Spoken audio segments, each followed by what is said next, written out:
ప్రాంతంలో వాళ్ళు ఇలాగ వదులుతారనమాట. గొడ్లు ఇలాగ ఉంచుతారనమాట. ఇక్కడ ఉంచేసి మళ్ళీ ఇంటికి వెళ్ళిపోయి మళ్ళీ 10 గంటలకు వచ్చిన తర్వాత గుడ్ మార్నింగ్. నేను ఒక ప్లేస్లో వెళ్తున్నాను అనమాట. ఆ ప్లేస్కి వెళ్ళిన తర్వాత మీకు చూపెడతాను ఫ్రెండ్స్. రండి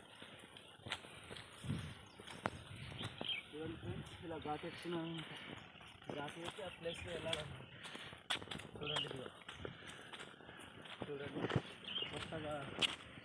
కొత్తగా ఎనర్జీస్ ఉపాధి పొలాలన్నమాట తీస్తున్నారు. చూడండి ఫ్రెండ్స్, ఇది పొలాలన్నమాట.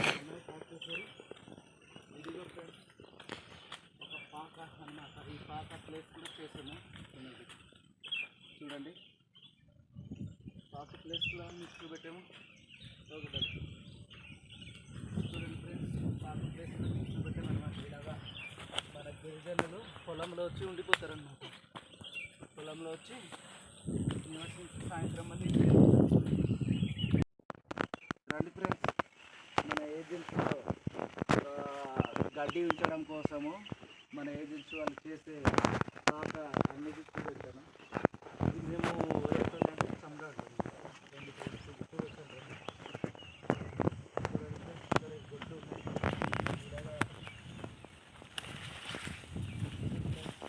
ఇలా పాక అనేది కట్టుకుంటారు అనమాట. గడ్డి ఉంచుకోవడానికి ధాన్యం గడ్డి అనమాట. ధాన్యం నూర్పులు అయిన తర్వాత ఇలా పాక అనేది వేసుకుంటారు.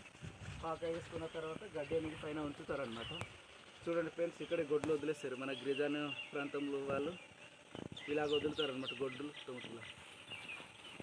గొడ్లు ఇలాగ ఉంచుతారనమాట. ఇక్కడ ఉంచేసి మళ్ళీ ఇంటికి వెళ్ళిపోయి మళ్ళీ 10 గంటలకు వచ్చిన తర్వాత అనేది మళ్ళీ విడిచి పెడతారనమాట. చూడండి ఫ్రెండ్స్, చూడండి చాలా గడ్డిలాగా ఉంచుతారనమాట. చూడండి ఫ్రెండ్స్, గడ్డిలాగా ఉంచుతారనమాట. గడ్డి వచ్చిన తర్వాత ఇది మళ్ళీ మళ్ళీ జనవరి నెలలు అనేది గడ్డి అనేది కంప్లీట్ అయిపోద్ది అనమాట. మళ్ళీ కొత్త గడ్డి ఇక్కడ వేస్తారనమాట. గడ్డి వేసి దీనికి ఏమంటారు కామెంట్ చేయండి ఫ్రెండ్స్, లైక్ చేయండి, షేర్ చేయండి. చూడండి ఫ్రెండ్స్, లొకేషన్ మన పొడి వ్యవసాయం చాలా అందంగా కనబడుతుంది. ఈ లొకేషన్ ఉదయాన తీసాము. చూడండి లొకేషన్ కూడా సూపర్గా ఉంది అన్నమాట. ఇది ఎనర్జీస్ పనులు కోసం చేస్తున్నారు ఫ్రెండ్స్. చూడండి పచ్చటి పొలాల దగ్గర ఉన్నామన్నమాట. చూడండి ఫ్రెండ్స్, లొకేషన్ అందంగా ఉంది. బాయ్.